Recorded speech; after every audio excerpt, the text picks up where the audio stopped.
Alors, je vous propose maintenant d'entendre le groupe éthique de l'innovation en santé. C'est un groupe qui a été initié cette année par Catherine Bourguin, qui est au CERMES, et puis au comité d'éthique. Et puis, la discussion sera... je vois pas, elle est cachée où? Juste devant toi. Voilà, Catherine. Voilà. Par Catherine Galès, qui est économiste-chercheur, mais surtout qui connaît pas mal les arcanes de l'assurance maladie, et qui apportera la critique ou la réponse ou le complément. Catherine, à toi.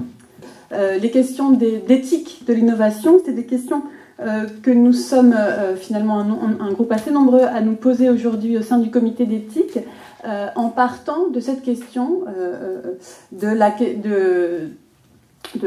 du contexte, encore une fois, qu'Alain Fischer a bien exposé ce matin, d'une forme de retour de l'innovation biomédicale depuis quelques années, avec la mise sur le marché de médicaments avec une efficacité tout à fait remarquable, mais qui va de pair avec une augmentation vertigineuse des coûts de traitement qui sont tels que la question de la soutenabilité de notre modèle de protection sociale, donc, dont on vient de parler, se pose. Et bien sûr aussi se pose la question de la possibilité de maintenir un accès pour tous à ce type de traitement. Alors, dès le départ, nous avons envisagé cette question sous deux angles. Le premier qui a trait à ce qui a été bien discuté ce matin, c'est-à-dire les mécanismes de régulation des prix. Comment ça se fait qu'on arrive à avoir des prix aussi élevés? Quels sont les rapports entre l'industrie pharmaceutique et les formes de négociation des prix? Mais la deuxième dimension qui nous semble aussi important d'interroger autour de cette question, c'est une interrogation qui porte plus spécifiquement sur les modalités de l'innovation biomédicale. En d'autres termes, la question que l'on s'est posée au départ était, mais peut-on finalement envisager de reconnaître et de favoriser une innovation biomédicale qui serait plus frugale, qui serait moins coûteuse et qui permettrait donc de poser moins ces problèmes de soutenabilité. Alors, évidemment, il fallait d'abord qu'on se mette d'accord sur le fait de savoir si c'était une question pour notre comité d'éthique, puisque c'est évidemment une question d'économie. Il est en jeu, et j'y reviendrai, une question de modèle de l'innovation biomédicale, de la structuration des marchés économiques. C'est aussi une question que la santé publique se pose depuis très longtemps, la question au niveau des populations du rapport entre les coûts et les bénéfices des interventions médicales dans l'ensemble. Et puis par ailleurs, on l'a déjà bien évoqué depuis ce matin, la rapidité de l'innovation est telle que la question de la perte d'autonomie de la réflexion éthique se pose. Mais voilà, nous étions d'accord pour considérer que de toute façon la dimension économique est à maints égards une question éthique et que, en reprenant là Amartya Sen, nous avions toute notre légitimité à interroger ces questions en tant que comité d'éthique. Et d'ailleurs, nous avons été totalement... ce choix est confirmé par de nombreux avis, mais en particulier un avis du comité d'éthique de l'INSERM, qui à l'époque s'appelait le comité Hermès, de 2008, qui était un avis sur les modalités de validation et de mise sur le marché d'un test de détection de cellules cancéreuses. C'est son titre. C'est un avis qui a été émis à l'occasion d'un différend entre des laboratoires de l'INSERM et une firme privée qui était en charge du développement du test donc mis au point par le laboratoire. Et à l'occasion de l'avis du comité Hermès sur cette question, le comité avait émis des réflexions beaucoup plus larges sur les enjeux autour des formes de valorisation des savoirs produits dans les laboratoires en innovation. Alors l'avis rappelle d'abord que la valorisation financière doit être au service de la valorisation en santé et non l'inverse. Il appelle ensuite à une réflexion sur les conditions qui permettraient aux chercheurs et aux instituts de recherche publics d'agir en garant de l'intérêt public dans le cadre des partenariats publics-privés, ce qui sous-entend bien sûr que cet intérêt public n'est pas une évidence systématique. Et l'avis se termine en précisant que ce qui est en jeu est rien moins que la confiance de la société dans sa recherche biomédicale et en particulier dans sa recherche publique. Donc l'enjeu est posé dès le départ comme étant un enjeu important. Les pistes qui sont proposées dans l'avis vont du fait de déployer les efforts de sensibilisation à cette question auprès des chercheurs, et plus particulièrement au niveau des services de valorisation et des services juridiques, une grande vigilance dans la rédaction des contrats avec les structures privées, et évoque la possibilité de mettre en place des chartes éthiques. Alors, donc, j'ai obligé de le préciser, mais ce groupe s'est mis en place en cours d'année. Donc, nous avons, suite à nos différentes premières réflexions, décidé de repositionner notre questionnement de façon à l'élargir d'une certaine façon, en se demandant finalement à quelles conditions, est-ce qu'on pouvait définir des conditions qui permettraient de juger qu'une innovation est éthique, qu'une innovation est jugée éthiquement préférable. Et donc de prendre acte du fait que les questions en jeu sont multidimensionnelles. Il y a des questions économiques qui se posent, il y a des questions d'accès, il y a des questions de justice, d'égalité qui se posent, mais à chaque fois, il y a des enjeux de pondération. Ces pondérations n'ont rien d'évident et elles peuvent faire l'objet de réflexion et de discussion, avec ce souci, et là je reprends tout à fait ce qu'a dit Marie-Gaille ce matin, de réfléchir au plus près des pratiques telles qu'elles sont aujourd'hui en place, notamment à l'INSERM.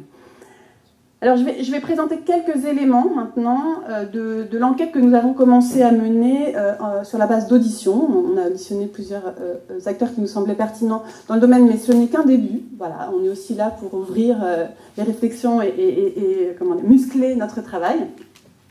Alors les premiers éléments ont trait à cette question du prix des innovations médicales. Donc Alain Fischer a bien posé les chiffres ce matin. Mais il y a au moins 3 aspects qui nous semblent importants à avoir en tête. Le premier, c'est que ces stratégies industrielles qui ont conduit à des médicaments avec un prix aussi élevé sont très liées aux évolutions des régulations, et notamment la mise en place des régulations sur les médicaments orphelins, qui ont... penser ces questions implique aussi de penser les enjeux autour des régulations en place et des régulations qui pourraient être mises en place dans l'avenir. Le deuxième élément, c'est que le modèle actuel de développement des innovations biomédicales requiert des investissements de la part des partenaires privés, enfin des firmes privées, qui sont énormes ou au moins, et c'est un vrai enjeu, présentés comme étant énormes. Et en conséquence, les prix élevés sont justifiés, sont présentés comme étant justifiés par les besoins d'avoir des perspectives de retour élevées pour que les industriels investissent de façon élevée. Donc cette question-là, il faut aussi s'en saisir. Et enfin, le dernier élément qui est important, c'est cette idée que dans des pays comme la France, la culture du droit à l'innovation en santé, cette idée que tout le monde doit pouvoir avoir le droit à l'innovation en santé, est une culture qui est extrêmement forte, qui est évidemment quelque chose d'important, mais qu'il faut aussi interroger, qu'on ne peut pas ne pas interroger dès lors qu'il est question de prix, alors même qu'au nom de ce droit à l'innovation en santé, eh bien, les produits peuvent être mis sur le marché, et notamment grâce à des régulations particulières, sans que les bénéfices en vie réelle ne soient toujours correctement établis. Donc il faut aussi avoir cette dimension-là à l'esprit. Alors quelques éléments maintenant autour des transferts entre recherche publique et industrie. Alors le premier élément, c'est que c'est un contexte de concurrence importante, puisque de fait, il y a plus de potentialités d'innovation produites dans les laboratoires que de partenaires et de moyens privés disponibles pour mener ces innovations potentielles à des innovations qui pourraient entrer sur les marchés. Et aujourd'hui, dans les offices de transfert public, la pratique consiste à se fixer comme objectif la maximisation des chances pour une innovation qui rentre dans le pipeline en direction du marché, donc maximiser les chances pour que cette innovation arrive effectivement sur le marché. Et donc l'effort porte notamment sur l'harmonisation des pratiques entre offices publics pour éviter que des industriels passent des accords moins contraignants. Et quand on dit moins contraignants, c'est en termes de cet effort pour arriver à ce que l'innovation arrive effectivement sur le marché. En conséquence de quoi aujourd'hui, les prix, l'impact de ces innovations futures ne font pas l'objet de négociations entre les offices de transfert et les industriels au moment où les contrats sont signés. Et la raison qui sous-tend ça, c'est que ces négociations sont laissées aux régulations publiques. Sauf que les régulations publiques, on le voit avec l'explosion des prix, ont une efficacité tout à fait discutable dans l'état actuel. Et par exemple, il n'y a pas de clause à l'INSERM, dans les contrats, qui soit relative à un droit de regard des inventeurs sur le devenir, enfin les innovations en devenir. Voilà. Alors c'est pas quelque chose qui est impossible, mais c'est quelque chose qui n'est aujourd'hui pas pratiqué, qui ne rentre pas dans les schémas de structuration de ces questions-là. Et alors, ce constat, ces pratiques ont comme conséquence, une des conséquences qu'on a pour le moment identifiées, c'est qu'il existe par exemple une initiative internationale qui a été lancée par Médecins du Monde qui s'appelle Drug for Neglected Diseases, qui est une organisation internationale qui vise à favoriser, à rendre possible le développement de médicaments pour des maladies tropicales négligées, ou alors des formulations de médicaments à des prix moins élevés pour les rendre plus accessibles à des populations non solvables. Eh bien, le responsable du VNDI avec lequel nous avons discuté nous a expliqué qu'il est souvent, enfin souvent je ne sais pas, je ne veux pas être du tout trop normative, mais en tout cas que les relations avec les offices de transfert public peuvent être plus compliquées dans la négociation qu'avec les partenaires privés. Et parce que les industriels, alors sans du tout, il ne s'agit pas absolument pas de les laver de toute autre motivation, mais en tout cas il y a une culture qui se développe de la responsabilité sociale des entreprises. Il y a des formes comme ça de formes de responsabilisation en interne qui font que les questions de prix, les questions d'utilité peuvent finalement, dans certaines circonstances, remonter plus facilement chez ces partenaires-là que dans les offices publics, où la question finalement de la légitimité sociale ne se pose pas, puisqu'elle est prise comme étant découlant nécessairement du statut d'office public. Voilà. Alors je vais m'arrêter là sur ces éléments, parce que pour le moment, vraiment, c'est des interrogations en cours, on n'a pas plus avancé que ça. Ah non, pardon, excusez-moi, il y a un dernier point que je n'ai pas mentionné, c'est la question des indicateurs, parce qu'on s'est quand même posé la question. Aujourd'hui, c'est difficile de ne pas réfléchir en évoquant à un moment ou à un autre la question des indicateurs, surtout dans la recherche. Est-ce qu'il existe, est-ce qu'on peut imaginer des indicateurs qui permettraient de favoriser qu'une partie de la recherche publique arrive à produire des innovations biomédicales plus frugales? De fait, aujourd'hui, les indicateurs qu'on utilise dans le domaine de la recherche publique sont des indicateurs dans lesquels l'excellence est mesurée avec les marques du prestige scientifique. Il y a des recherches qui sont en cours pour développer des indicateurs alternatifs, par exemple pour mesurer l'impact social, voire la pertinence sociétale. Mais ces questions, évidemment, sont extrêmement complexes, hein, et c'est plus facile à projeter, à dessiner qu'à réaliser. Donc on n'a pas pour le moment trouvé d'indicateur qui serait absolument magique, mais ce dont on est assez persuadé, c'est qu'il est difficile d'encourager un comportement qui pourrait pousser à une forme de frugalité si les comportements qu'on récompense sont des comportements qui ne prennent pas du tout en compte ces enjeux-là. Voilà, c'est un peu vague, mais bon, c'est là où on est pour l'instant.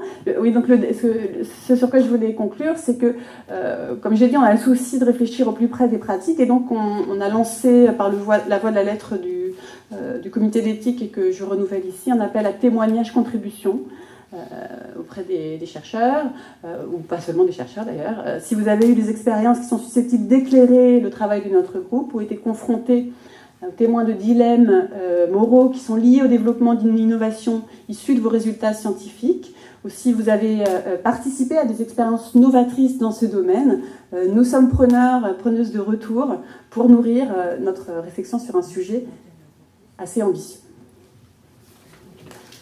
Merci beaucoup, Catherine.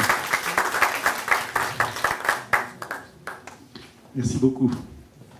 Donc, je vous propose d'écouter Catherine Lagalès, qui a été même auditionnée par le groupe, mais qui peut se détacher de cette audition, naturellement.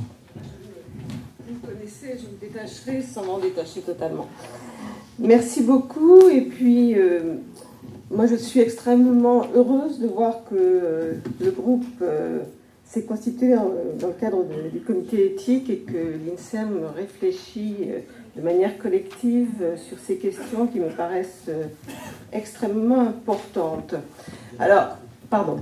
Évidemment, chaque fois que j'écoute, parce que j'ai eu la chance de voir d'abord les diapositives avant vous, donc je les ai regardées avec attention à plusieurs reprises et à chaque fois j'ai eu plusieurs envies de commenter, donc j'ai essayé d'être limitée dans mon propos et je voudrais pointer deux choses.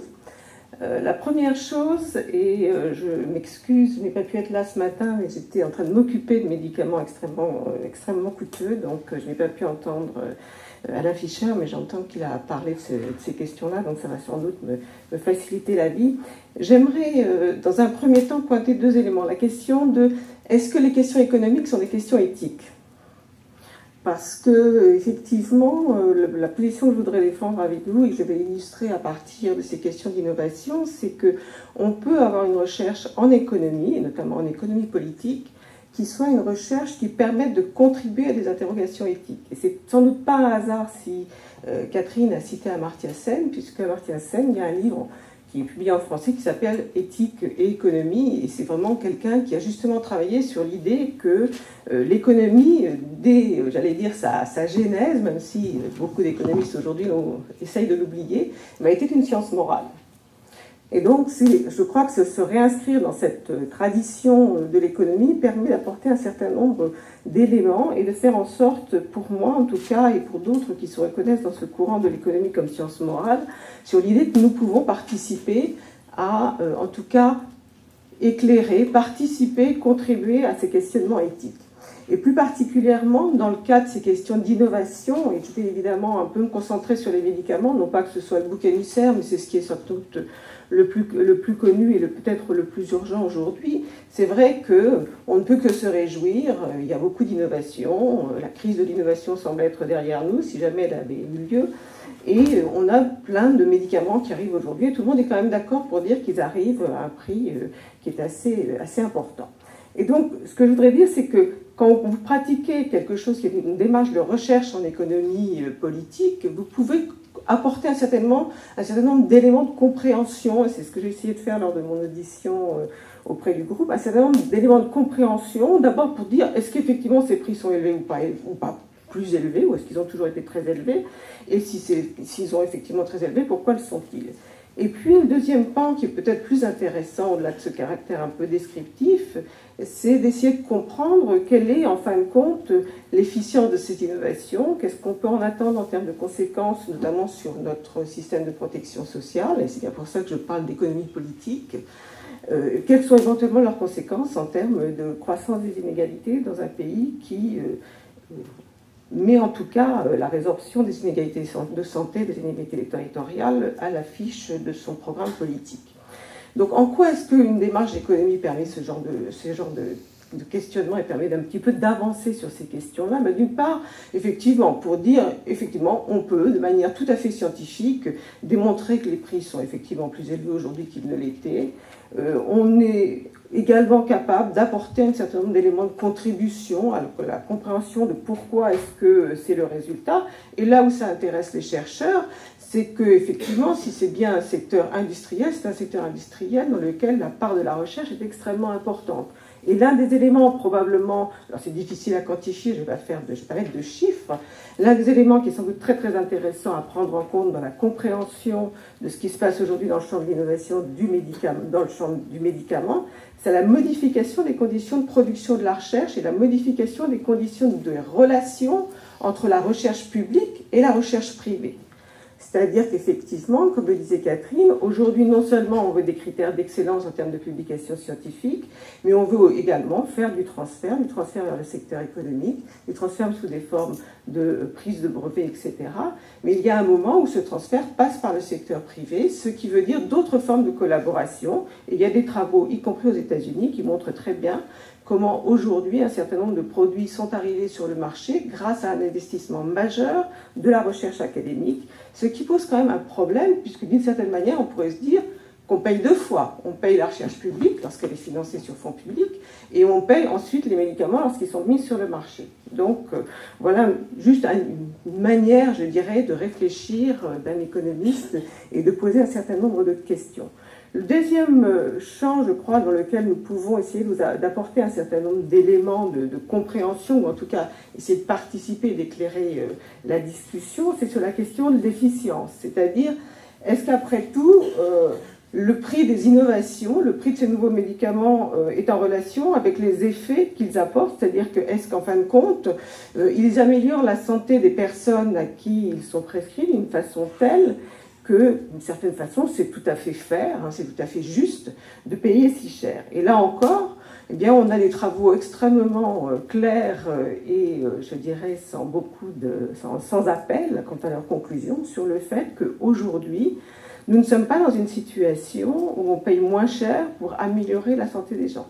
Bien au contraire, pour obtenir, j'allais dire, le même effet statistique d'augmentation de la vie, de l'allongement de la durée de vie, il faut accepter par ces traitements de payer beaucoup plus cher. C'est le deuxième problème auquel on arrive à mettre en lumière avec une démarche économique en termes d'efficience, c'est l'impact de l'arrivée plus précoce aujourd'hui des produits sur le marché. Parce que ça, c'est un autre élément qui est extrêmement intéressant.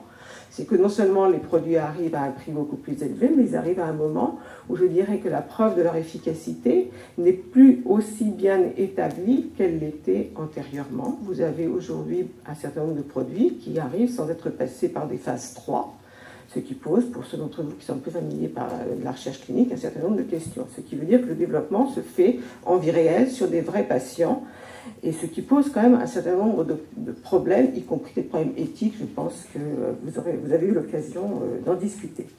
Alors, la question à laquelle on peut contribuer en termes, je dirais, très très simples à exprimer, en tout cas, c'est jusqu'où voulons-nous aller? C'est-à-dire que quel est le montant et quelle est la quantité de ressources que nous sommes prêts à continuer à allouer à ces innovations? Est-ce que aujourd'hui, comme c'est le cas, quand on prend simplement les prix qui sont revendiqués par les industriels, ce qui ne veut pas dire que ce sont les prix qui sont acceptés, mais est-ce que payer plusieurs centaines de milliers d'euros pour une année de vie gagnée pour un nombre relativement limité de personnes, est-ce que c'est un montant que nous sommes collectivement prêts à consentir? Les économistes n'ont évidemment pas la réponse, mais au moins je crois qu'ils peuvent d'une part poser ces éléments, les rendre publics, et puis essayer je dirais, d'en illustrer quelles peuvent être les conséquences. Mais c'est évident que ce sont des questions extrêmement complexes qui dépassent largement, je dirais, le champ de la recherche, mais ce sont des questions qu'on ne va pas pouvoir très très longtemps esquiver dans le champ de la santé.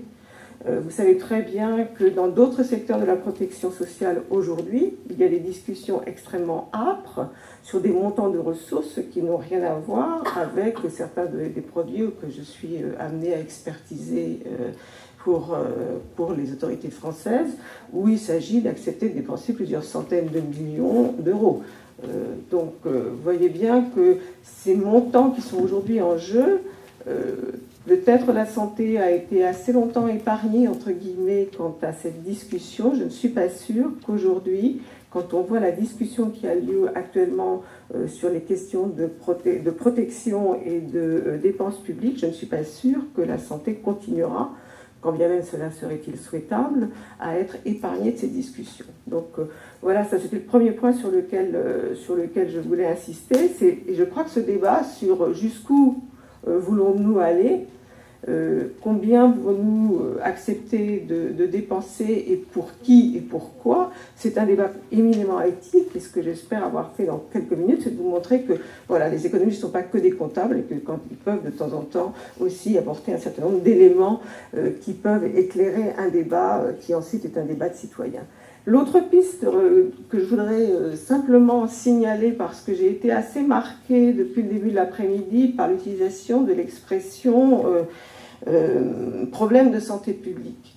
Je voudrais simplement, dans le champ qui est le mien, vous faire part d'une certaine perplexité que j'ai à voir monter une autre expression qui est celle de besoins non couverts. Alors, elle a son origine notamment dans toute la réflexion qui a eu lieu et qui a permis la législation autour des médicaments orphelins, où très clairement la notion de besoin non couvert était un élément important qui permettait de désigner une intervention comme concernant une maladie orpheline et ensuite une technologie orpheline. Mais ce que je vois, je dirais avec le prisme qui est le mien, c'est une montée de l'usage de cette notion de besoin non couvert et qui, moi, m'interroge sur la manière dont elle oriente la recherche et notamment la manière dont la recherche aujourd'hui définit ses priorités.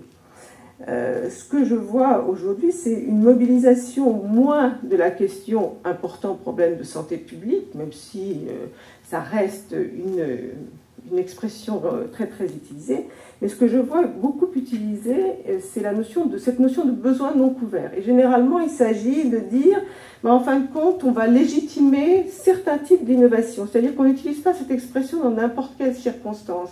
Il s'agit de dire, eh bien, effectivement, lorsqu'on a des technologies qui vont demander une recherche extrêmement coûteuse, et l'idée qu'on va pouvoir, et le passage de santé publique à besoin non couvert est très intéressant, parce que ça veut dire qu'on passe d'une approche populationnelle à une approche qui est beaucoup plus fondée sur la notion de besoin individuel. Je pense que là encore, les développements sémantiques ne sont pas neutres, mais ce que je vois, c'est qu'ils sont de plus en plus systématiquement utilisés pour légitimer certains types d'interventions, et certains types de recherche, certains types d'innovation et donc certains types de recherche. Et notamment des recherches fortement technologiques, des recherches qui sont très orientées vers le cure et peu vers le care, des recherches qui vont faire l'objet éventuellement ensuite de développement technologique, voire industriel, et que par contre, il devient de plus en plus rare de parler, ou pratiquement inexistant, on ne parle pas de besoin non couvert lorsqu'il s'agit par exemple de réfléchir sur des recherches sur l'étiquetage nutritionnel